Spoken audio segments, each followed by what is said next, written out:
¿Qué tal, mis amigos? Nos encontramos aquí en la residencia del jurista Ángel Lockwall, con quien vamos a estar conversando algunos tópicos sobre el legislador negativo y, por qué no, Tribunal Constitucional, específicamente en la República Dominicana. Don Ángel, ¿cómo está usted? Muy bien, gracias a Dios. Qué bueno. ¿Qué ha significado la creación del Tribunal Constitucional en la República Dominicana? Mira, nosotros no tuvimos justicia constitucional desde que se fundó la República en 1844. Se empieza a hablar en la década del 80, Salvador Jorge Blanco hablaba mucho del sistema constitucional, Bellerano, a veces el doctor Marino Vinicio Castillo, pero la verdad es que se empieza a hablar en ocasión de la reforma constitucional de 1994 y más precisamente después que se designa la Suprema Corte, que surgió de esa reforma que fue en el 1997. A partir de ahí se promulga la resolución de la Suprema Corte de Justicia sobre el bloque de constitucionalidad y los jueces y abogados empezamos a considerar el tema constitucional. Pero en realidad el tema de la constitucionalidad de las leyes y de los derechos constitucionales, sobre todo de los de carácter fundamental, es a partir del 2010 cuando adquieren un carácter. Y a partir del 2012 cuando se designa al Tribunal Constitucional, porque por un periodo breve la Suprema hasta la designación del tribunal hizo las veces de Tribunal Constitucional. En consecuencia, en realidad estamos hablando de que es a partir del año 2012 cuando la República se vuelve una democracia constitucional tendente a ser efectiva. Digo tendente a ser efectiva porque todavía hay muchas falencias, incluso hay muchas falencias del Tribunal Constitucional, porque este tribunal se constituye con juristas designados por el Consejo Nacional de la Magistratura, muchos de los cuales no sabían nada de derecho constitucional. Ninguno había estudiado derecho constitucional. Ninguno había estudiado ciencias políticas. Entonces, de pronto son jueces constitucionales y no entienden ni siquiera la base del derecho. Dicen que algunos ahí fue que lo enviaron a estudiar fuera del país. Todos ahí fue que empezaron a estudiar. No lo veo mal, yo habría preferido Sí, claro. que hubiese antes algunos constitucionalistas de verdad. Pero no lo sabía. Aquí había escrito sobre derecho constitucional Eduardo Jorge, que no fue miembro. Sí. Yo creo que fue que no quiso, yo creo que lo propusieron ser. Se lo propusieron. Y otros, muy pocos. No había constitucionalistas, nadie creía en eso. Ya. Hoy la república es una república en la que hasta el chinero de la esquina da una cátedra de derecho constitucional aunque esté equivocado. Te quiero decir que todo el mundo Ya ha hecho suyo el tema. Perfecto. En consecuencia creo que ha sido un paso trascendente. Lamento que lo hemos convertido en un lugar sacro y no lo es, se equivocan, han dictado sentencias muy malas y continúan haciéndolo, Sí. han tenido que variar los precedentes, Precisamente, lo que es normal. precisamente esa es la próxima pregunta. Bueno. Que si han estado acorde los fallos del Tribunal Constitucional a partir de su creación, claro está, sobre la justicia constitucional en la República Dominicana. Algunos son malísimos Algunos malísimos. y algunos se han metido en cosas que no son constitucionales. ¿Qué tiene que ver el astreinte con el derecho constitucional? No tiene nada que ver. Ya. Hicieron retrotraer la justicia 5 años. Le hicieron un daño a la justicia terrible cuando fijaron que la frente era a entidades de fines benéficos para estatales. Sí. Ninguna tenía interés en litigar por un astreinte contra el mismo Estado. Sí. Algunas no carecían de personería jurídica, como en los ayuntamientos. ¿Qué personería jurídica tienen los bomberos? Entonces eso fue un desastre total. Sí. Durante 5 años la eficacia de la justicia sufrió muchísimo, porque el juez imponía un astreinte, pero no había manera de liquidarlo. El persiguiente que estaba afectado carecía de calidad para liquidar un astreinte que no era suyo. Eso fue una metida de pata terrible. Ya. Bueno, la corrigieron 5 años más tarde, pero hubo un atraso en la eficacia de las decisiones judiciales ocasionadas por ellos. Han fallado cosas sobre documentos inexistentes. Una vez fallaron un recurso de amparo sobre una sentencia que no existía. Y recientemente yo vi que fallaron un pago de 2.578 millones sobre un documento que no existe. Okay. Entonces han tenido fallos garrafales. Perfecto. Recientemente, en la sentencia que elimina el arrastre, si bien eliminan el arrastre, lo hacen sobre unas consideraciones de carácter político absurdas, impropias de alguien que ha estudiado ciencias políticas o que ha estudiado matemáticas. Perfecto. Ahí lo único bueno que hay es un fallo disidente del magistrado Philby. Después todo lo otro es realmente de muy mala calidad. Sí. En consecuencia hay de todo, pero yo creo que de todas maneras ya tenemos un tribunal constitucional, lo que tenemos que mejorarlo, antes no lo teníamos. Sí, perfecto. Entonces, usted entiende que se improvisó en principio y se sigue improvisando. Perfecto, excelente. El Tribunal Constitucional como legislador negativo, el TC de la República Dominicana. Bueno, esa es su función primaria. Sí. El Tribunal Constitucional tiene esencialmente dos funciones. Una primaria, que es la de garantizar la primacía de la Constitución y en particular la garantía de los derechos fundamentales, y deviene de ella la condición de legislador negativo porque tiene la capacidad de anular las normas que dicta el Congreso. Entonces es un legislador negativo porque tiene la facultad de anularlas. No es positivo porque no propone, pero es negativo porque anula. Y tampoco es que sea nula la del legislador negativo, porque es proponente.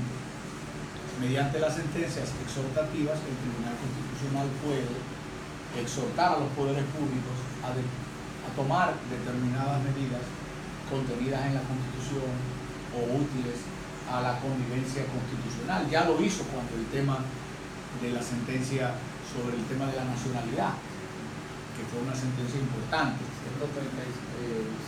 163-13. Entonces ahí él exhorta a los poderes públicos a dictar determinadas normas.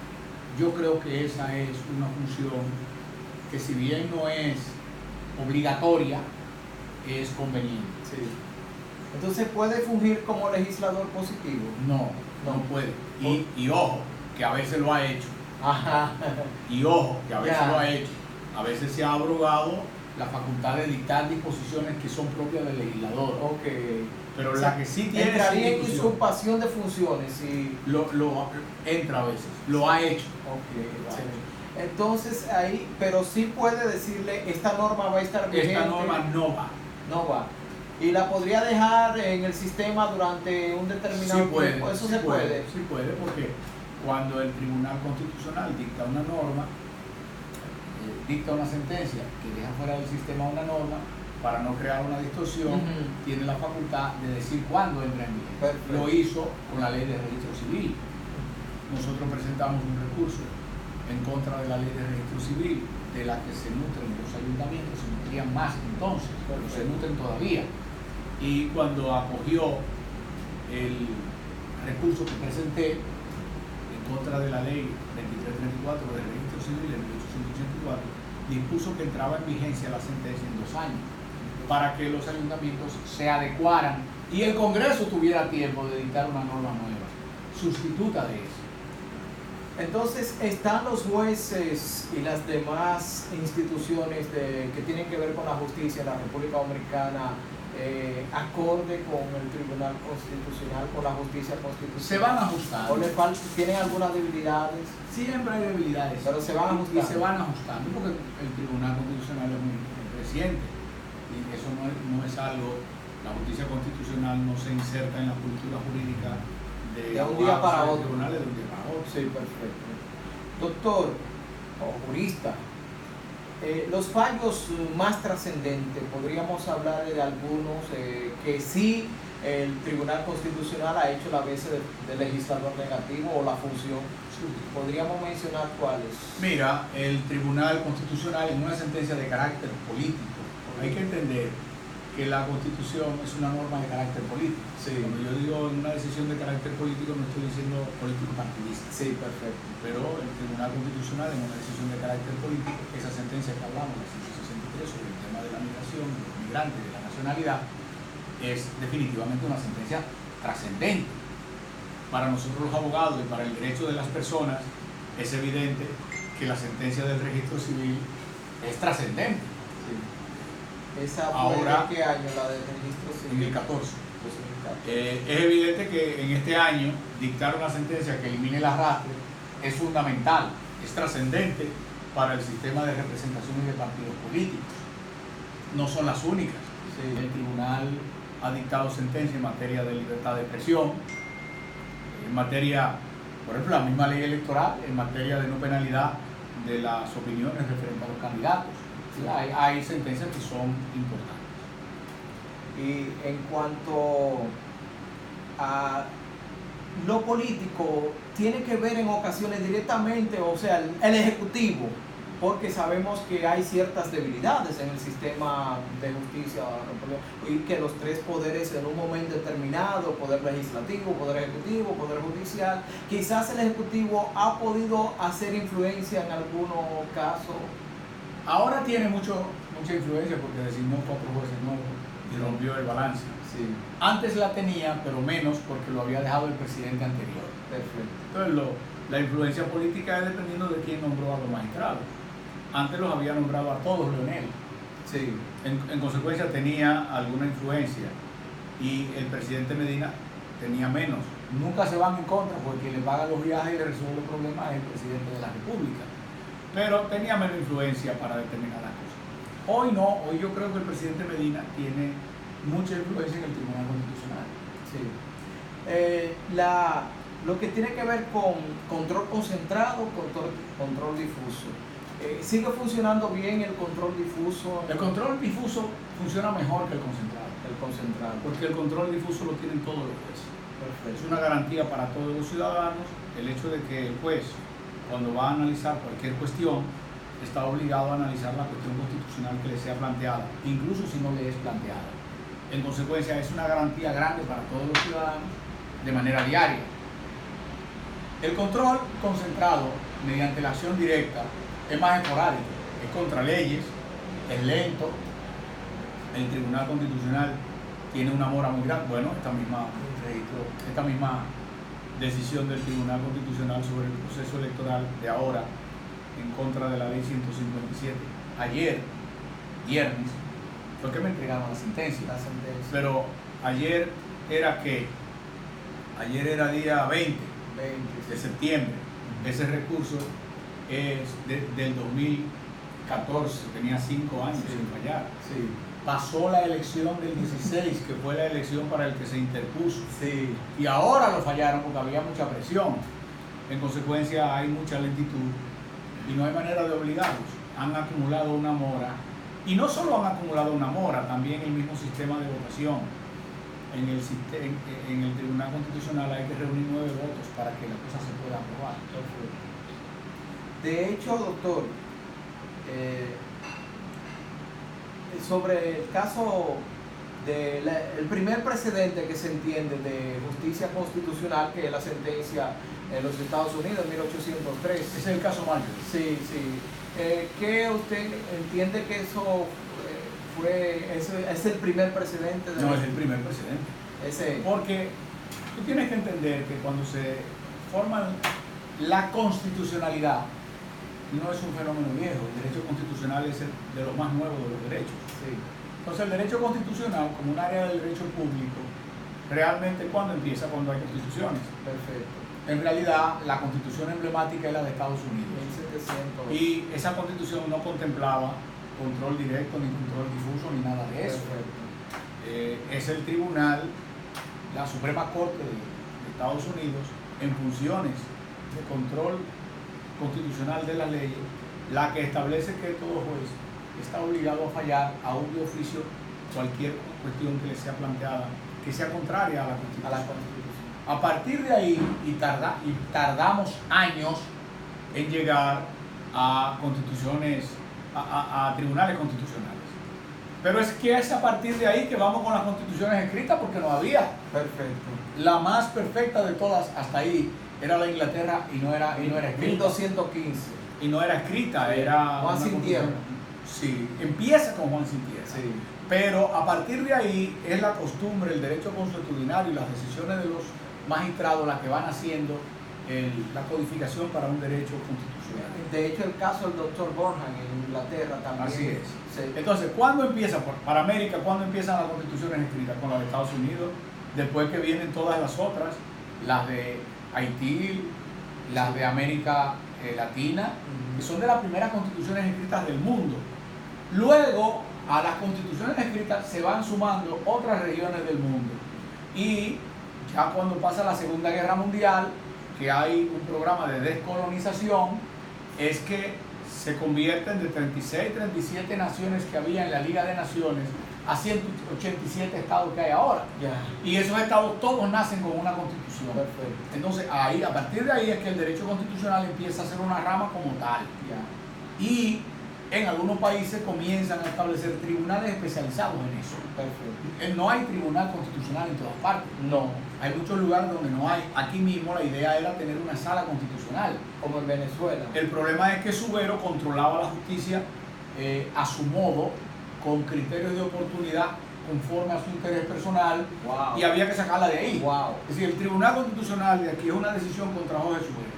Perfecto. Si no hubiera existido Jorge Subero y el control que tenía, no habríamos tenido sino una sala. Es que yo hablé con el presidente Fernández varias veces y lo que se iba a poner era una sala. Fue, de hecho, yo no sé si... Pero el artículo 185 de la Constitución crea el tribunal. Sí, pero es que antes de eso, estoy hablando antes de eso. Oh, perfecto. El que invita aquí al presidente del Tribunal Constitucional de Colombia soy yo, me lo pidió el presidente Fernández. Perfecto. Para hablarle al país de la conveniencia de un tribunal constitucional independiente. Pero no, hasta ese momento, podía ser una sala constitucional de la Suprema Corte de Justicia. Finalmente, doctor, si usted tuviese que decidirse por los dos modelos de justicia, entiéndase el control difuso o el control concentrado, ¿cuál usted No, es que son diferentes. Pero usted se... No puede nadie decidirse por uno u otro, porque el control difuso es el que cada ciudadano reclama ante un juez, Sí. o un juez aplica de oficio para Perfecto. cualquier cosa, y solo tiene que ver con ese caso. Y el control concentrado es cuando hay que atacar una norma que todo dominicano puede hacerlo si le afecta. Perfecto. No hay manera de que una cosa y otra, son las dos obligados, Perfecto. porque además es la Constitución que dice que son los dos. Pero en Estados Unidos funciona bien el... No, es que en Estados Unidos es otra cosa. Sí. En Estados Unidos no hay tribunal constitucional. Perfecto, sí. La Suprema Corte asume ambos. Ajá. Eso es, Este 1800. sí, pero es una cosa diferente a la que tú preguntas. Perfecto. Tú dices que si me gusta más el concentrado o el difuso. No, los dos deben existir, porque Ok. son para cosas distintas. Lo que tú me quisiste preguntar es si conviene que haya una Suprema con todo, sin tribunal constitucional, o una Suprema y un tribunal constitucional. Perfecto. Yo creo que la experiencia es nueva para nosotros comenzar a decir que una cosa u otra. Perfecto. Yo creo que hay que darle un tiempo al Tribunal Constitucional, porque si bien creo que ha hecho muchas cosas, que está haciendo muchas cosas mal, también tengo que decir que hay algunas cosas que se han hecho que no se habrían hecho si no existiera. Perfecto. Bueno, mis amigos, gracias por estar ahí en sintonía. Hemos estado aquí en la residencia del doctor Ángel. Pero yo creo que tú era por una tesis. Jurista. Sí, es para una tesis, pero a la vez, si usted nos da el permiso, Sí, claro, lo subimos a las redes Lo sociales. puedes subir. Entonces, al jurista Ángel Lockwell, que es escritor, ayer mismo 20 estaba en la Universidad Central del Este presentando el libro sobre derecho administrativo y jurisprudencia, doctrina, etcétera, etcétera, un material muy bueno que le exhortamos a todos los licenciados, los abogados, los jueces, todo el que tiene que ver con la justicia en la República Dominicana, que lea la doctrina del doctor Ángel Lockwell. Gracias por estar con nosotros. Gracias por traerme la niña. Sí, la niña Ivania, por favor, ahí. Y esta área, ¿cómo le llaman, doctor, aquí? Casa de campo. Sí, y el residencial Los Cajuiles. Los Cajuiles 45. Tómale un panorama y si el doctor no lo permite, lo tiramos a las redes. No tengo inconveniente. Bendiciones.